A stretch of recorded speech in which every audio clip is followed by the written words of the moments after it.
وَيَتَمَتَّعُوا اور فائدہ اٹھائیں، وَيَلْهِهِمُ الْعَمَلُ اور غافل بنائیں ان کو امیدیں، فَسَوْفَ پس ان قریب یعلمون وہ جان لیں گے۔ اور یعنی یہ لوگ جو ہے اس زندگی کو، عارضی زندگی کو، عارضی قبضے کو، عارضی دولتوں کو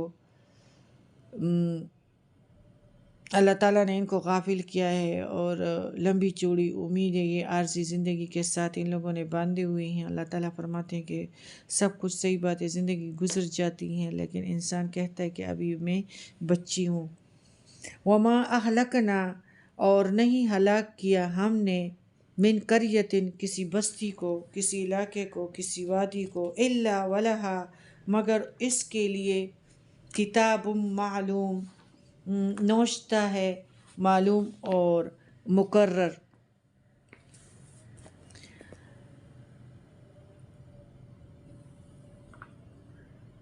ما تسبق من امت نہیں آگے جا سکتی ہیں کوئی امت، کوئی قوم، اجلہا اپنے مقرر وقت سے، وما اور نہ یستأخرون تاخیر کر سکتی ہیں۔ وقالوا یا ایھا الذین اور انہوں نے کہا اے وہ شخص، نزل اتارا گیا، علیہ جس پر، علیہ ذکر قرآن پاک، یعنی جس پہ اتارا گیا ہے قرآن پاک، انکا لمجنون یقیناً تو البتہ مجنون ہے۔ سردار قریش نے بھی نبی کریم صلی اللہ علیہ وسلم سے یہی کہ یہ دیوانہ ہے اور یہ نہیں سمجھتا، اور قریش نے کہا کہ اگر تم نے میری ایک بات پھر نبی کریم صلی اللہ علیہ وسلم نے قریش سے کہا تھا کہ اگر تم میری ایک بات مان لو تو میں تم سے وعدہ کرتا ہوں کہ تم عرب و عجم کے مالک بن جاؤ گے۔ انہوں نے کہا کیا ہم آپ کی ایسی 10 باتیں بھی ماننے کو تیار ہیں؟ تب آپ نے کلمہ توحید کی دعوت پیش کی۔ اس پر قریش کہنے لگے اے پیغمبر، اس کے چند ساتھی عجیب طرح کے دیوانگی میں پڑے ہوئے ہیں، انہیں کھانے کو ملتا نہیں ہے، مشکلات میں مسلمان گرے ہوئے ہیں، اسلحہ جنگ نام کو نہیں، اور خواب دیکھتے ہیں کہ ہم دنیا پہ حکومت کریں گے۔ تو کیا نہیں ہوا؟ کیسرا اور روم اور کیسرا کے سپر پاور کس کو نصیب ہوئے؟ مسلمانوں ہی نے فتح کیے۔ تو ان لوگوں نے کہا کہ ان کے پاس جنگ نام کی نہیں، اور غزوہ بدر میں کس کو ہرایا؟ مسلمانوں نے قریش مکہ کو ہرایا، سارے سردار اس میں مارے گئے، اور تو جنگ کے نام کو ہے ہی نہیں، اور خواب دیکھتے ہیں کیسر اور کسرا جیسی سپر طاقتوں کو فتح کرنے کے۔ یہ اس پیغمبر کی دیوانگی پاگل پن نہیں ہے تو کیا ہے؟ ان لوگوں نے یہ کہا۔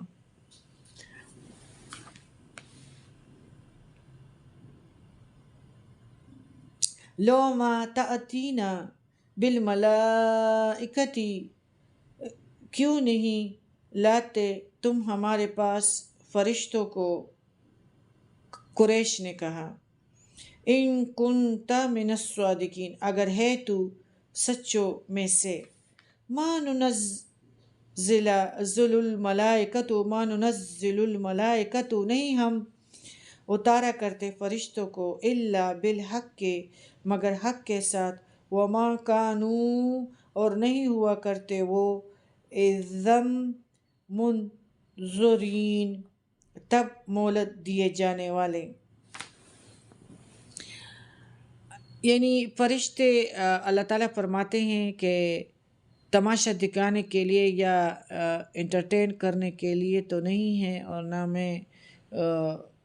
قرآن کے ذریعے سے کسی کو انٹرٹین کرنا چاہتا ہوں، لیکن فرشتے دکھانے کے لیے تو اتارتے ہیں، اور نہ اس لیے اتارتے ہیں کہ وہ لوگوں کو ایمان لانے پہ مجبور کر دیں، بلکہ فرشتے تو مجرموں پر قہر الہی بن کر آتے ہیں، جس طرح غزوہ بدر میں آئے تھے اور کافروں کی جانیں نکالنے کے لیے آئے تھے، یا پھر کسی قوم کو صفحہ ہستی سے نیست و نابود کرنے کے لیے آتے ہیں، پھر جب یہ آ جاتے ہیں تو تمہارا کام تمام کر کے چھوڑتے ہیں۔ اس وقت ان کے آنے کی نہ تمہیں آرزو ہوتی ہے اور نہ ہی ان کے آنے کا تمہیں کوئی فائدہ پہنچ سکتا ہے۔ وہ اپنا مقررہ وقت سے پہلے نہیں آتے، لیکن جب وہ آتے ہیں تو اپنا کام فرشتے کر کے جاتے ہیں۔ اس وقت مہلت دینے کا سوال ہی پیدا نہیں ہوتا۔ اِنَّا نَحْنُ بے شک ہم نے نزلنا الذکر ہم نے ہی اتارا قرآن پاک کو، وَإِنَّا لَهُ لَحَافِظُونَ اور بے شک ہم ہی اس کے لیے البتہ حفاظت کرنے والے ہیں۔ اللہ تعالیٰ نے اس کی حفاظت کا تمام تر کام اپنے بندوں سے لیا ہے۔ ایک تو حفاظت کا سلسلہ، یہ تو پہلے ہڈیوں پہ اور کھجور کے پتوں پہ اور پتھروں پہ لکھا ہوا تھا، پھر اللہ تعالیٰ نے ہمارے نبی کریم صلی اللہ علیہ وآلہ وسلم نے حضرت زید کو حکم دیا، پھر اللہ تعالیٰ نے اس کا سینہ کھول دیا،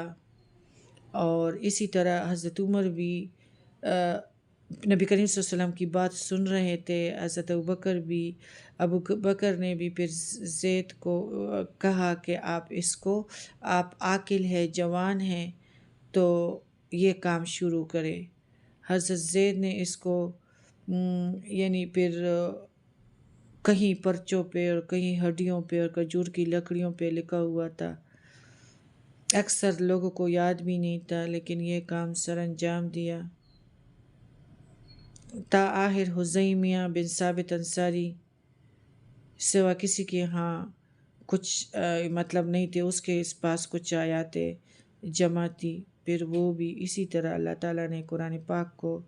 ابھی تک محفوظ کیا ہے، اور لوگوں نے کوشش بھی کی ہے کہ ہم اس کے اوراق کو یا پرچیوں کو غائب کر دیں، لیکن شکر ہے قرآن پاک کی حفاظت اللہ تعالیٰ نے خود لی ہے، تو وہ سارے کتابوں سے، آسمانی کتابوں سے اللہ تعالیٰ نے ابھی تک محفوظ رکھا ہے، اور قیامت تک ہی محفوظ ہی رہے گا۔ وَلَقَدْ أَرْسَلْنَا اور البتہ تحقیق بھیجا ہم نے من قبل کا آپ سے پہلے رسولوں کو، شیاع الاولین پہلے گروہوں میں، وما یأتیہم اور نہیں آیا ان کے پاس، من رسول کوئی رسولوں میں سے، الا مگر کانوا تھے وہ بہ یستہزئون ساتھ اس کے وہ مذاق اڑاتے۔ یعنی ان لوگوں کا جو کام تھا، پہلے رسولوں کو بھی ان لوگوں نے مجنون ہی کہا ہے، اور بہت ہی ان کا کام یہی تھا، اور مطلب جس طرح نبی کریم صلی اللہ علیہ وسلم کو مجنون کہا ہے، اس طرح سارے پیغمبروں کے ساتھ ان لوگوں نے یہی مذاق کیا ہے۔ كَذَلِكَ نَسْلُكُهُ اور اسی طرح ہم گزارتے ہیں اس کو، فی قلوب المجرمین مجرموں کے دلوں میں، لا یؤمنون نہیں وہ ایمان لائیں گے، بھی ساتھ اس کے، وقد حالانکہ تحقیق حالت گزر چکا، سنت الاولین طریقہ پہلوں کا، یعنی یہ ان کا طریقہ تھا، اور الہی کو، اللہ کو نہ ماننے کے لیے ہجتیاں ہیں، اور اس طرح استہزاء صرف اے پیغمبر صلی اللہ علیہ وآلہ وسلم سے نہیں کیا جا رہا، بلکہ منکرین حق پہلے رسولوں سے بھی یہی کچھ کرتے چلے آئے ہیں۔ اللہ کی آیات سن لینے کے بعد انہیں سوچتا ہی یہی کچھ ہے۔ اس آیات کے نازل کرنے کا تو اہم مقصد پیارے نبی کریم صلی اللہ علیہ وآلہ وسلم اور مسلمانوں کو تسلی دینا بھی تھا اور بھی ہے، جو سخت سنگین حالات سے دوچار ہوتے ہیں اور دوچار تھے، تو یہ تسلی کے لیے صالحین کے لیے ہیں کہ اسی طرح دنیا والے جو ہے ان کو بیکورڈ کرتے ہیں اور خستے ہیں، اور اصل میں زندہ دل تو وہ ہوتے ہیں جو صالح ہوتے ہیں، جن کو قبر کی زندگی پہ یقین ہے، آخرت کی زندگی پہ ایمان لائے ہیں، اور غیب پہ تو وہی زندہ دل ہیں، اور زندہ دل ہی اپنی قیامگاہوں کو آباد رکھتے ہیں۔ وَلَوْ فَتَحْنَا، اور اگر کھول دیں ہم علیہم ان پر بابم من السماء، ان پر ایک دروازہ آسمان سے، فظلوا، شروع ہوئے تو وہ شروع ہوئے فیہ، اس میں، یغرجون، چڑھنے لگتے ہیں، چڑھ جاتے ہیں،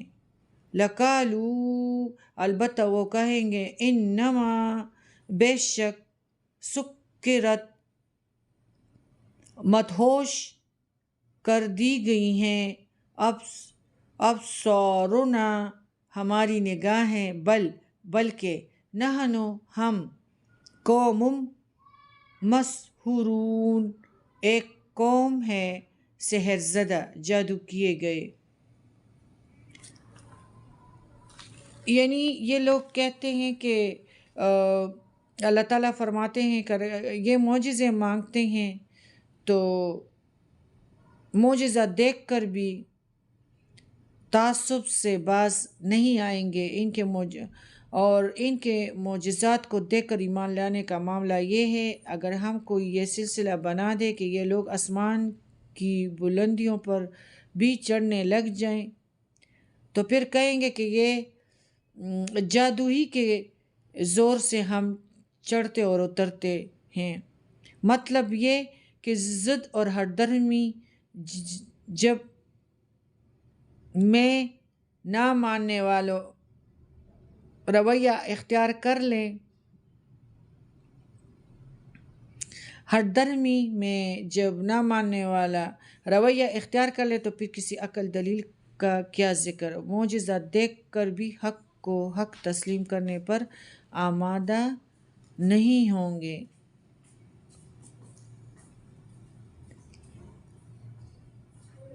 اللہ تعالیٰ نے جو یعنی ادھر ہمارا ہے کہ وَلَقَدْ، اور البتہ تحقیق، جعلنا، بنائے ہم نے، فی السماء، آسمان میں، بروجوں، وزیناہا، اور مضبوط قلعے اور خوبصورت بنا دیا ہم نے اس کو، للناظرین، دیکھنے والوں کے لیے۔ برج سے مراد ستارے اور سیارے ہیں جو رات کے وقت آسمان کو زینت بخشتے ہیں۔ الا من ترک السمع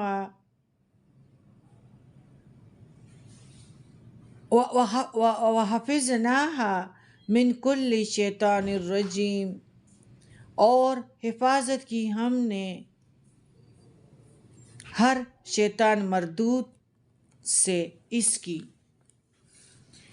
یعنی یہ اس طرح ہے کہ شہاب ثاقب کی حقیقت ہے جو اس آیات کی تفسیر میں اس طرح ہے کہ اللہ تعالیٰ فرشتوں تک اپنا پیغام پہنچاتا ہے، پھر جب ان کے دلوں سے فرشتوں اس کی دلوں سے یعنی وہ نہایت عاجزی سے اللہ تعالیٰ کی حکم کو سنتے ہیں اور اپنے پر پھراتے ہیں، اور اس کی ایسی آواز پیدا ہوتی ہے جیسے کسی صاف پتھر پر زنجیر ماری جا رہی ہو، اسی طرح اللہ تعالیٰ فرشتوں تک اپنا پیغام پہنچا دیتا ہے۔ پھر جب ان کے دلوں سے گھبراہٹ دور ہوتی ہے تو دور والے فرشتے نزدیک والوں سے پوچھتے ہیں اللہ تعالیٰ نے کیا ارشاد فرمایا ہے۔ وہ کہتے ہیں جو ارشاد فرمایا ہے فرشتوں کی یہ بات بجا ارشاد فرمایا۔ فرشتوں کی یہ باتیں چوری چھپے سننے والے شیطان سن لیتے ہیں اور اوپر تلے رہ کر وہاں تک جاتے ہیں۔ پھر کبھی ایسا ہوتا ہے کہ فرشتے اس بات کو سننے والے شیطان پر آگ کا شعلہ پھینکتے ہیں جو اسے نیچے والے شیطان کو بات پہنچانے سے پہلے ہی جلا ڈالتا ہے، اور کبھی یہ شعلہ اسے بات پہنچانے کے بعد پہنچتے تو اوپر والا شیطان نچلے کی بات کو پہنچانے میں کامیاب ہو جاتا ہے۔ اسی طرح وہ بات نجومیوں کے منہ پر جاری ہوتی ہیں، زمین تک آ پہنچتی ہیں تو اس میں وہ 100 جھوٹ ملا کر لوگوں سے بیان کرتے ہیں۔ پھر اگر اس کی کوئی بات سچی نکل آئے تو لوگ کہتے ہیں کہ دیکھو نجومی نے ہمیں خبر دی کہ فلاں وقت ایسا ہوگا۔ اس لیے ہاتھ دکھانا بے ایمان وہ انسان ایمان سے فارغ ہوتا ہے۔ ہاتھ دکھانا مسلمان پہ منع ہے۔ ایک جو انسان شراب پیتا ہے تو اس میں ایمان نہیں رہتا، ایک جو انسان زنا کرتا ہے تو اس کا ایمان نہیں رہتا، ایک جو انسان نجومی کے پاس جاتے ہیں تو ان کا ایمان نہیں ہوتا۔ تو نجومیوں کے پاس جو ہے وہ ایمان سے خالی ہو جاتے ہیں۔ اِلَّا مَنِ اسْتَرَكَ مگر جس نے چرا لیا، مَنِ اسْتَرَكَ السَّمْعَ چرا لیا سننا، فَأَتْبَعَهُ تو پیچھا کرتا ہے اس کا شہاب مبین ایک روشن شعلہ، جس طرح میں نے ثاقب کے پھینکتے ہیں۔ وَالْأَرْضَ اور زمین کو مددناہا پھیلا دیا ہم نے اس کو، وَأَلْقَيْنَا اور ڈالے ہم نے فیہا اس میں رواسیَ پہاڑ، وَأَنبَتْنَا اور اگائی ہم نے فیہا اس میں من کل ہر طرح کی شیء ہر طرح کی چیز، شیء موزون مناسب، یعنی زندگی کے لیے اور ضروریات کے لیے جو ہے ہمیں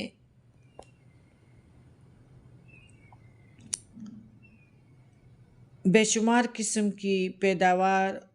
نباتات اس زمین پر اگ رہی ہیں اور ہر نوع کی پیداوار اپنی ایک مخصوص حد تک پہنچ کر رک جاتی ہیں۔ مزید یہ کہ ہر نوع کی پیداوار کو اس علاقے کی ضرورت اور وہاں کے لوگوں کی طبیعت کے مطابق پیدا کیا جاتا ہے۔ بالکل یہی صورت انسان کے نطفے کی ہے کہ اس کے ایک دفعہ کے انزال میں بار آور کرنے والے اتنی کثیر تعداد میں جرثومے پائے جاتے ہیں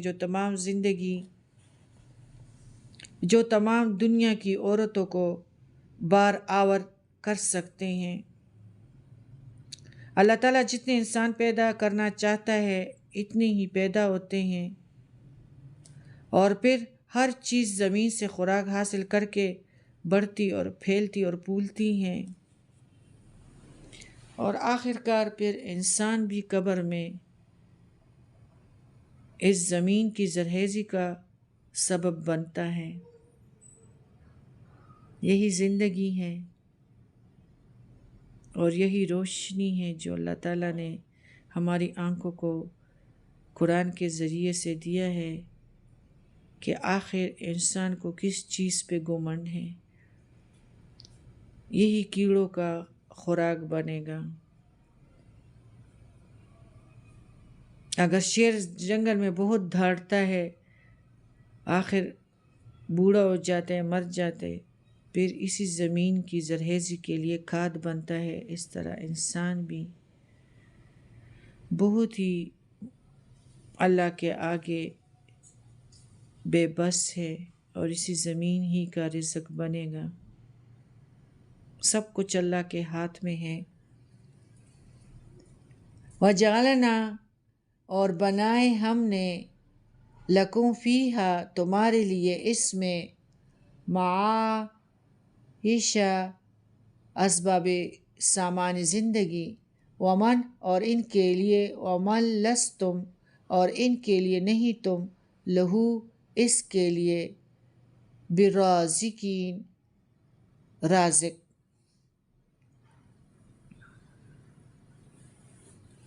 یعنی ایسی مخلوق بھی انسانوں کی تعداد سے زیادہ ہے، اور اس میں ہر قسم کے چرندے، پرندے، درندے اور تمام حشرات جو زمین پہ ہے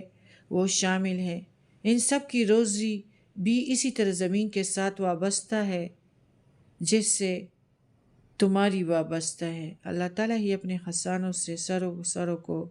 فراوانی کرتا ہے اور ساروں کو دیتا ہے۔ وَإِن مِّن شَيْءٍ اور نہیں کوئی بھی چیز، إِلَّا مگر، عِندَنَا مگر ہمارے پاس، خزائنہ اس کے خزانے ہیں، وَمَا نُنَزِّلُهُ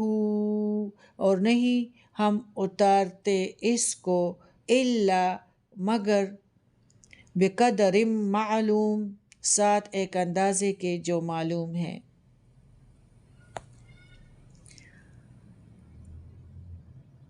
ضرورت زندگی کا مناسب مقدار میں فراہمی اللہ کے پاس ہر چیز کے خزانے موجود ہیں، لہٰذا وہ چاہتا ہے تو تمام انسانوں کو وافر رزق اور مال دولت عطا کر سکتا تھا، مگر اس کی اہمیت کا تقاضا ایسا نہیں، کیونکہ ایک تو رزق کی فراوانی عموماً اللہ کو بھول جانے اور گمراہ ہو جانے کا سبب بن جاتی ہے، الا ما شاء اللہ، اور دوسرے اگر تمام لوگ ہی مالدار ہوتے اور محتاج کوئی بھی نہ ہوتا تو دنیا کا موجودہ نظام چل ہی نہیں سکتا تھا۔ یہ ایسی صورت میں چل سکتا ہے کہ ایک کو دوسرے کی احتیاج ہو، امیر کو غریب کی احتیاج ہو اور غریب کو امیر کی۔ پھر اس میں انسان کی آزمائش بھی ہے کہ وہ کتنے جو اس کے ہاتھ کے نیچے ہیں، کتنا ان کا ہمدرد ہے اور کتنا ان پہ رحم کرتا ہے۔ لہٰذا رزق کی کمی پیشی کا تمام تر معاملہ اللہ نے اپنے ہاتھ میں رکھا ہوا ہے، اور جو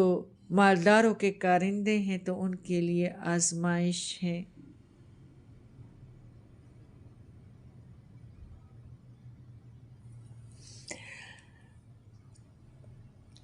وَأَرْسَلْنَا اور بھیجے ہم نے،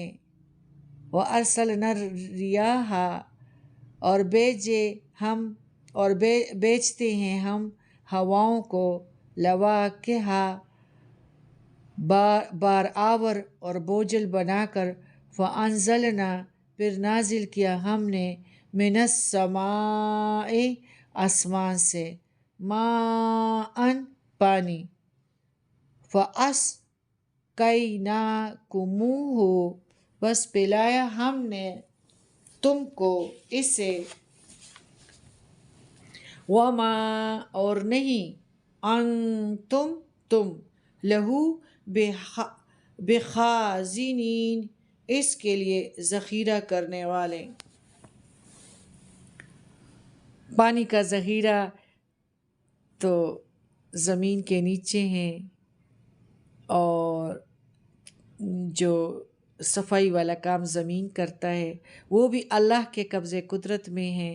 اور چاہے تو پانی کی سطح کو بہت نیچے لے جائے اور انسان پانی حاصل ہی نہ کر سکے، یا بارش کی صورت میں نازل ہوتا ہے وہ بھی خالصتاً اللہ کے قبضے میں اور قدرت میں ہے۔ وہ چاہے تو کسی مقام پر سال ہا سال بارش ہی نہ ہو، یا پھر پہاڑوں پر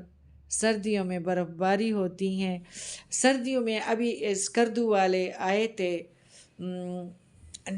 نارتھ والے، تو وہ لوگ کہہ رہے تھے کہ اس دفعہ اسکردو میں برف نہیں پڑی ہیں تو یہ ہمارے لیے مشکل ہو جائے گی، کیونکہ ہم تو اس کے پانی سے ہمارے کھیت سیراب ہوتے ہیں اور پھر ہم ان کو استعمال کرتے ہیں۔ تو دیکھو یہ قرآن پاک میں بھی ہے کہ سردیوں میں برف باری ہوتی ہیں جو گرمیوں میں پگھل کر دریاؤں کی صورت میں رواں ہوتی ہیں، لیکن کئی دفعہ دریاؤں میں پانی کی انتہائی کمی واقع ہو جاتی ہے۔ پانی اللہ کی اتنی بڑی نعمت ہے جس کے بغیر نہ انسان زندہ رہ سکتا ہے اور نہ دوسرے جاندار اور نہ ہی نباتات اگ سکتی ہیں، یعنی پانی نہ ہونے سے انسان خوراک سے بھی محروم ہو جاتا ہے۔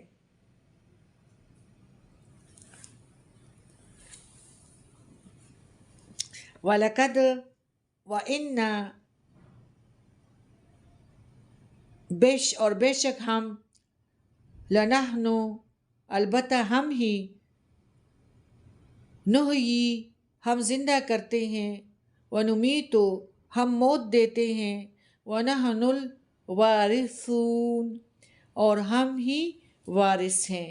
وَلَقَدْ عَلِمْنَا اور البتہ تحقیق جان لیا ہم نے، عَلِمْنَا الْمُسْتَقْدِمِینَ آگے بڑھنے والوں کو، منکم تم میں سے، وَلَقَدْ اور البتہ تحقیق عَلِمْنَا جان لیا ہم نے، عَلِمْنَا الْمُسْتَأْخِرِینَ پیچھے رہنے والوں کو۔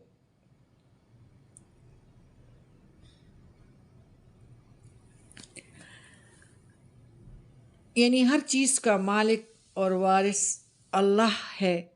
پیدائش اور موت دونوں ایسی چیزیں ہیں جس پر انسان کا ذرا بھر بھی اختیار نہیں ہے، نہ اپنی مرضی سے پیدا ہوتا ہے اور نہ اپنی مرضی سے مرتا ہے، پھر اس کے ہاں جو اولاد ہوتی ہے وہ بھی اس کے مرضی سے نہیں ہوتی، پھر اس اولاد کی زندگی اور موت بھی اللہ ہی قبضے قدرت میں ہوتی ہیں۔ یہ سلسلہ یوں ہی آگے چلتا جاتا ہے، پھر جو کچھ انسان اپنی زندگی میں کماتا ہے اس کا بھی عارضی طور پر ہی مالک ہوتا ہے، اس کی موت کے بعد اس کی کمائی ان کے وارثوں کے قبضے میں چلی جاتی ہے، اور یہ انتقال زر اور جائیداد بھی عارضی ہے جس میں انسان کا اپنا کچھ اختیار نہیں ہے، پھر یہ وارثوں کا قبضہ بھی عارضی ہوتا ہے، اور بالآخر یہ سب کچھ اللہ کے خزانے میں جمع ہو جاتا ہے جو حقیقتاً اصلی مالک ہے۔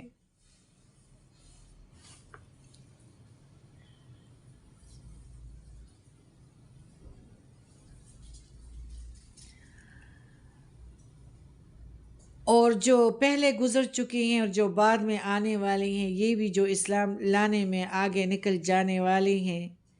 اور جو نیکیوں میں آگے جانے والے ہیں، نیک کام میں یا برے کام میں آگے نکل جانے والے ہیں اور پیچھے والے، اللہ ان سب سے پوری طرح باخبر ہے۔ وَلَقَدْ اور البتہ تحقیق خَلَقْنَا الْإِنسَانَ پیدا کیا ہم نے انسان کو، من سلسال من گھنکتی مٹی سے، من حماء مسنون سیاہ گاڑے کیچڑ سے، سڑی ہوئی مٹی سے، والجان اور جنوں کو، خلقناہ پیدا کیا ہم نے ان کو، من قبل اس سے قبل، من نار السموم آگ کی لپٹ سے۔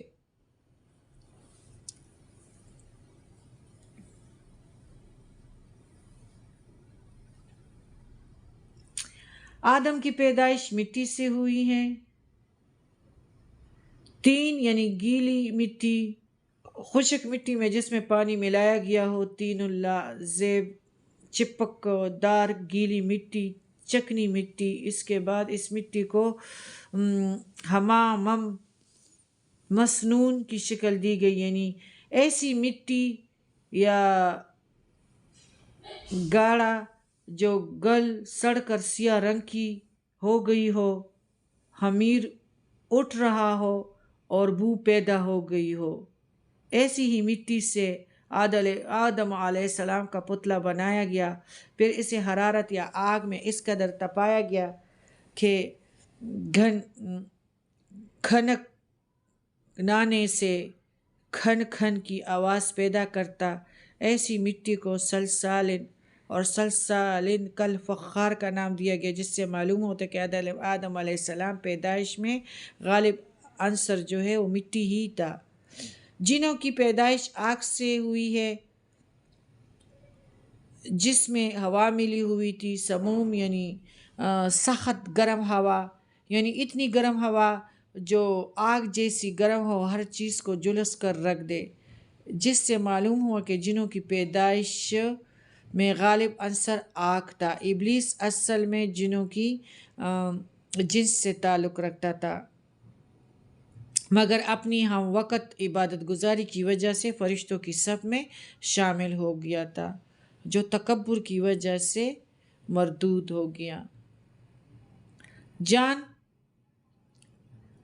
پتہ نہیں انگلش میں جان کس کو کہتے ہیں، لیکن جان جو ہے عربی میں جن کو کہتے ہیں۔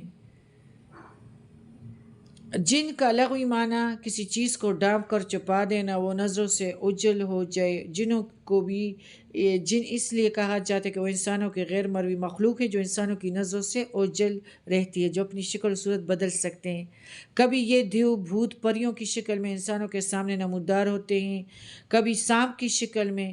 نبی کریم صلی اللہ علیہ وآلہ وسلم نے فرمایا، اگر تم گھروں میں سانپ دیکھو تو مرنے سے پہلے اسے کہہ لو کہ اگر وہ جن ہے تو چلا جائے۔ قرآن میں بھی جان کا لفظ سانپ کے لیے استعمال ہوا ہے، اور جان صرف ایسے سانپ کو کہتے ہیں جو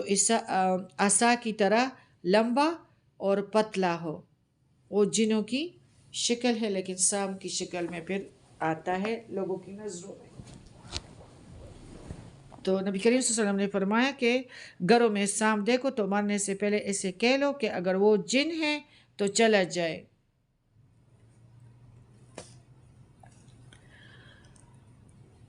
آیت نمبر 28، وَإِذَا قَالَ رَبُّكُ الْمَلَائِكَةِ،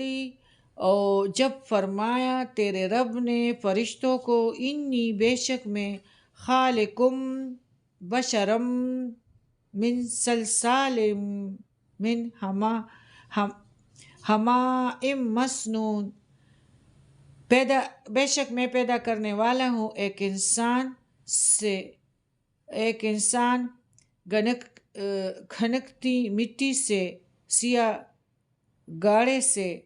اور سڑے ہوئے سے۔ فَإِذَا سَوَّيْتُهُ، پھر جب میں برابر کر دوں اس کو، وَنَفَخْتُ، اور میں پھونک دوں، فِيهِ، اس میں، مِن روحی، اپنی روح، فَقَعُوا،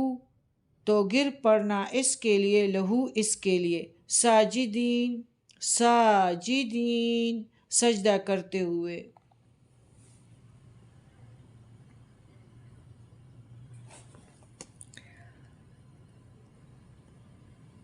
جب انسان کا پتلا تیار ہو گیا تو اس وقت اللہ تعالیٰ نے فرشتوں کو حکم دیا کہ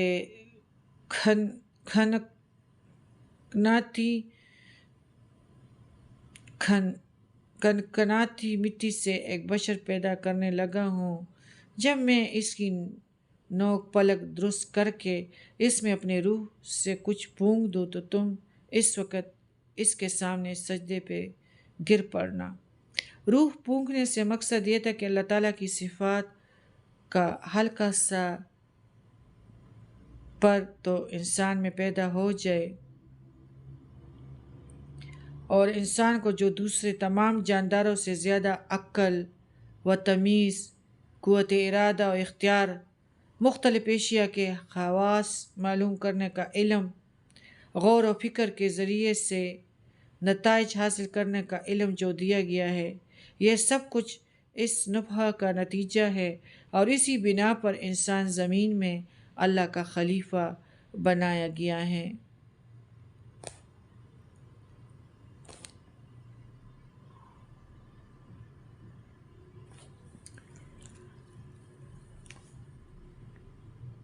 فسجد الملائکۃ کلہم اجمعون، تو سجدہ کیا فرشتوں نے سب نے اکٹھے، الا ابلیس، سوائے ابلیس کے، ابا، اس نے انکار کیا، ان یکونا، کہ وہ ہو، مع الساجدین، ساتھ سجدہ کرنے والوں کے۔ ابلیس نے سجدہ سے انکار کر دیا اور تکبر کیا۔ تکبر تو انسان کو ذلیل کرتا ہے، اگر طاقتور بھی ہو تو اس کا طاقت اللہ تعالیٰ زیر اور زبر کر دیتا ہے، اور ہمیں اس چیز کو تسلیم کرنا چاہیے کہ عاجزی میں جتنی قوت ہے وہ کسی چیز میں بھی نہیں ہے۔ اللہ تعالیٰ نے جب انسان کو بنایا تو ساتھ فرمانبردار کا بھی حکم دیا ہے، اور جو انسان اپنے آپ کو زندہ رکھنا چاہتا ہے قوت والا، تو اس میں اگر عاجزی ہوئی تو وہ ساری دنیا کا فاتح بھی ہو سکتا ہے، اور اسی عاجزی اور انکساری کے ذریعے سے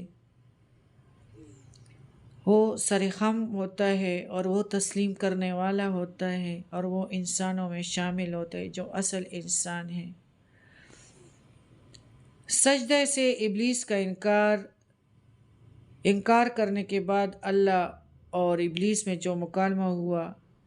وہ تو سورہ اعراف میں بھی ہے کہ اس نے کہا کہ میں تمہارے بندوں کے راستے میں بیٹھوں گا اور نیک کاموں سے ہٹاؤں گا۔ دنیا کی زندگی، اس کی لذت اور اس کے عارضی فوائد کو انسان کے لیے ایسا خوشنما بنا کے پیش کروں گا کہ وہ اس دنیا کی دلچسپی میں ایسے مہو رہیں گے کہ خلافت اور اس کے ذمہ داریوں اور آخرت کے باس پرس کو بالکل بھول جائیں گے، اور تجھے بھی یا تو بالکل فراموش کر دیں گے یا تجھے رکھنے کے باوجود تیری نافرمانیاں کرتے رہیں گے اور دوسروں کو تیری خدائی میں شریک بناتے رہیں گے، اور میری اس پھندے سے صرف وہی لوگ بچ سکیں گے جو اپنے ایمان میں مضبوط، مستقل مزاج اور ثابت قدم رہنے والے ہوں گے۔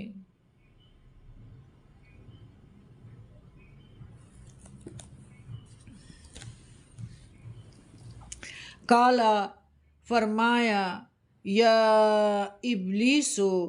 اے ابلیس، ما لکا، کیا ہے تجھ کو، الا، کہ نہیں ہے، کہ نہیں ہے تو، مع الساجدین، ساتھ سجدہ کرنے والوں کے۔ کالا، اس نے کہا، لم اکل لاسجد، نہیں ہوں میں کہ میں سجدہ کروں، لبشرین، کسی انسان کو، خلقتہ، پیدا کیا تو نے اس کو، من صلصال، من حماء مسنون، کھنکتی مٹی سے، بچتی ہوئی مٹی سے، کیچڑ سے، سڑے ہوئے سے، بدبودار سے۔ قال، فرمایا، فخرج، بس نکل جا، منہا، اس سے، فإنک رجیم، اس سے تو بے شک تو مردود ہے۔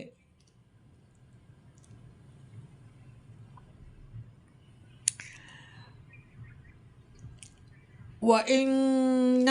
اور بے شک، علیک، تجھ پر، علیک اللعنۃ، تجھ پر لعنت ہے، الی یوم الدین، روز جزا تک۔ قال، بولا، ربی، اے میرے رب، فانظرنی، بس مہلت دے مجھ کو، الی یوم، اس دن تک، یبعثون، وہ سب اٹھائے جائیں گے، روز محشر تک، یعنی شیطان نہیں مرے گا۔ قال، فرمایا، فإنک، تو بے شک تو، من المنظرین، مہلت دیے جانے والوں میں سے ہیں، الی یوم الوقت،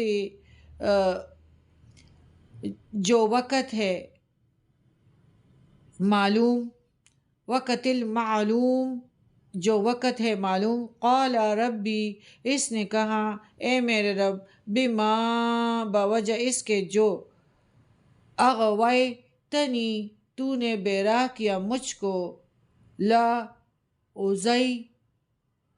یننا البتہ میں ضرور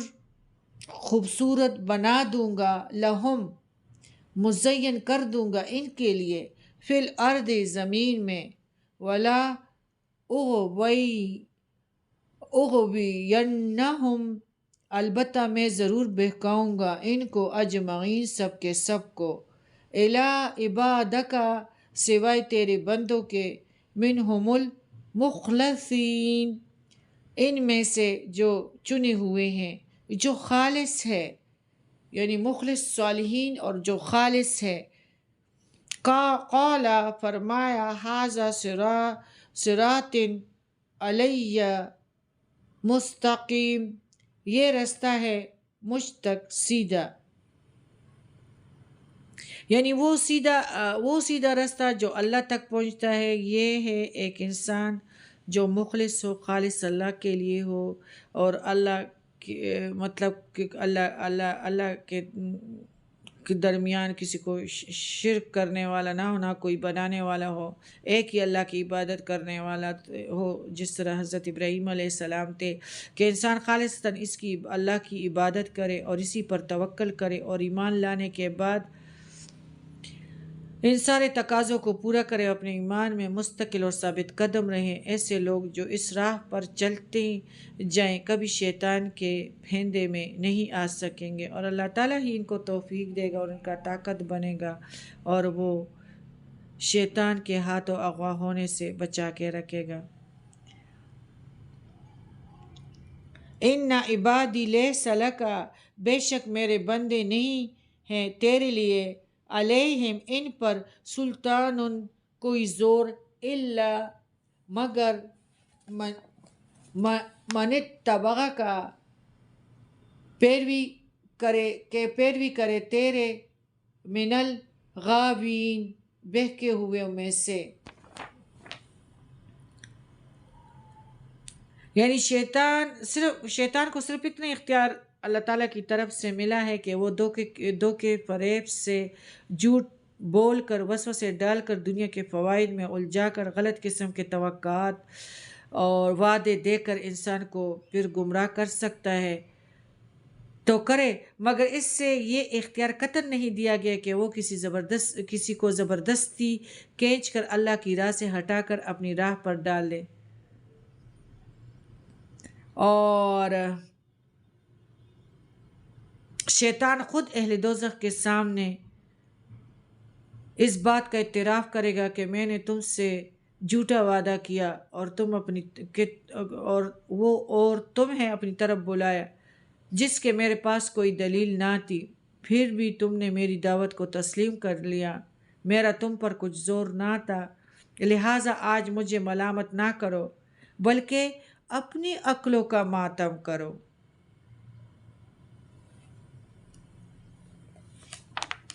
43 میں وَإِن جَهَنَّمَ لَمَوْعِدُهُمْ أَجْمَعِينَ، اور بے شک جہنم البتہ ان کے وعدے کی جگہ ہے سب کے سب کی، لہا سبعۃ، اور اس کے جنتوں کے 8 دروازے ہیں، سبعۃ ابواب، 7 دروازے ہیں، جہنم کے 7 دروازے ہیں، لکل باب منہم، ہر دروازے کے لیے ان میں سے، جزء مقسوم، ہر دروازے کے لیے ان میں سے ایک حصہ ہے مخصوص۔ ان المتقین، بے شک متقی لوگ، فی جنات وعیون،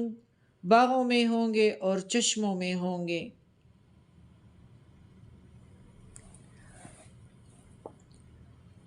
جہنم کے دروازے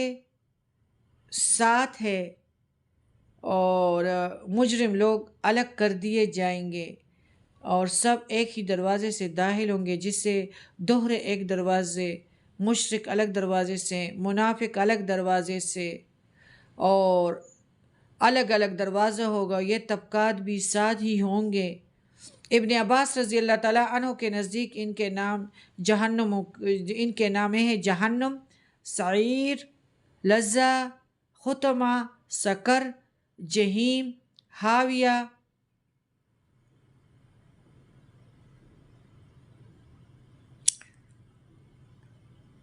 اللہ تعالیٰ نے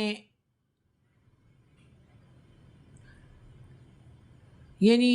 ساروں کو منع کیا ہے، گناہگار مسلمان بھی جہنم میں ہوں گے،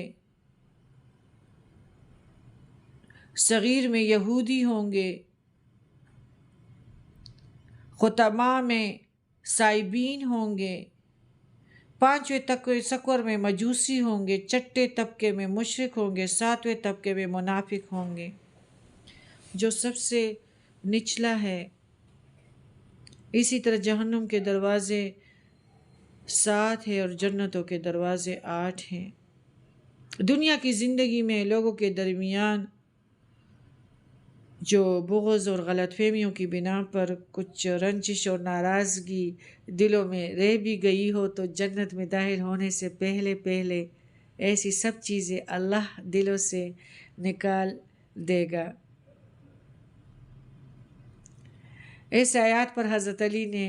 فرمایا کہ مجھے امید ہے کہ اللہ میرے عثمان رضی اللہ تعالیٰ عنہ اور طلحہ اور زبیر رضی اللہ تعالیٰ عنہما کے درمیان بھی صفائی انشاءاللہ جنت والے دنوں میں کرا دے گا۔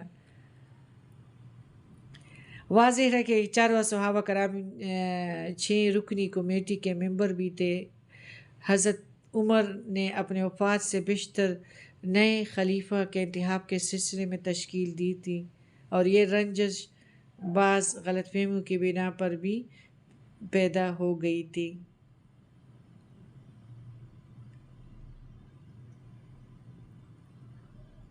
جنتوں میں بھی اہل جنت کے درجات مختلف ہوں گے، کوئی اعلیٰ درجے کی جنت کا مستحق ہوگا، کوئی نچلے درجے والے جنت کا۔ تو داخلہ سے پہلے ہر ایک کے دل سے رشک اور رنجش وغیرہ نکال دی جائے گی، اور جنتی اپنے اپنے درجے پہ پرکناں اور مطمئن ہوگا۔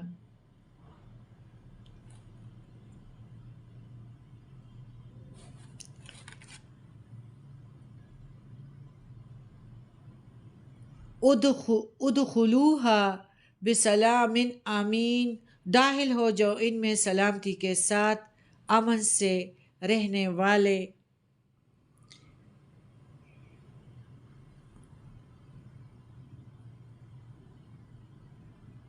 ونزعنا، اور ہم نکال دیں گے، ما فی صدورہم، جو ان کے سینوں میں ہے، من غل، بعض میں سے، احواناً، بائی بائی بن کے، علی سرور متقابلین، تختوں پر آمنے سامنے ہوں گے۔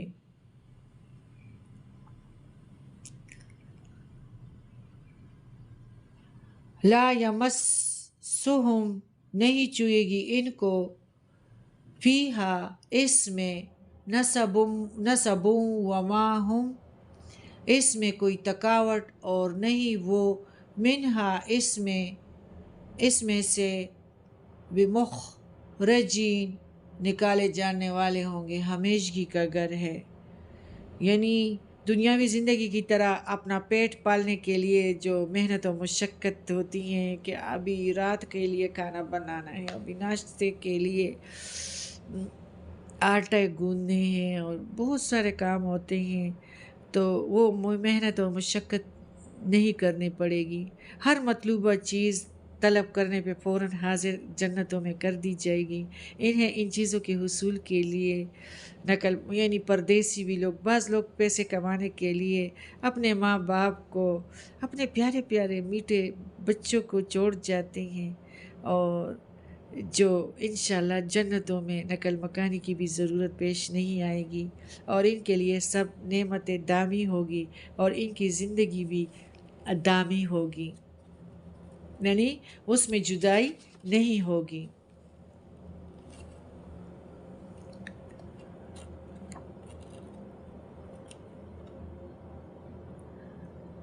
نب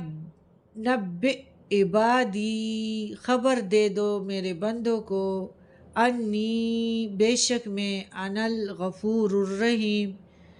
میں ہی بخشنے والا ہوں اور رحم کرنے والا ہوں، وَأَنَّ، اور بے شک، عذابی، میرا عذاب،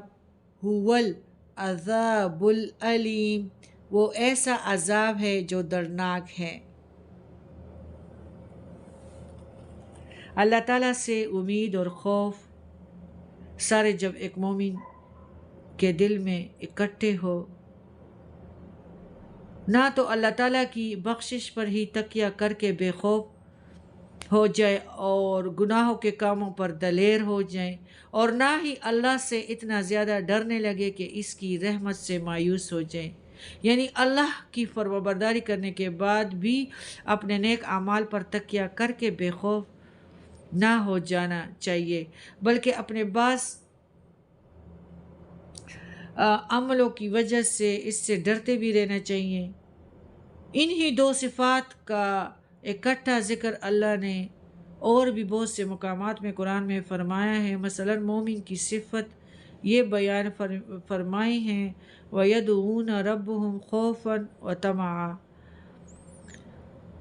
اور اللہ کی رحمت کا پہلو ہی یہی راجح ہونا چاہیے، کیونکہ اس کے ساتھ ہی فرما دیا گیا ہے کہ ان رحمت اللہ قریب من المحسنین، اللہ تعالیٰ کے محسنین اللہ تعالیٰ کے رحمت کے قریب ہیں۔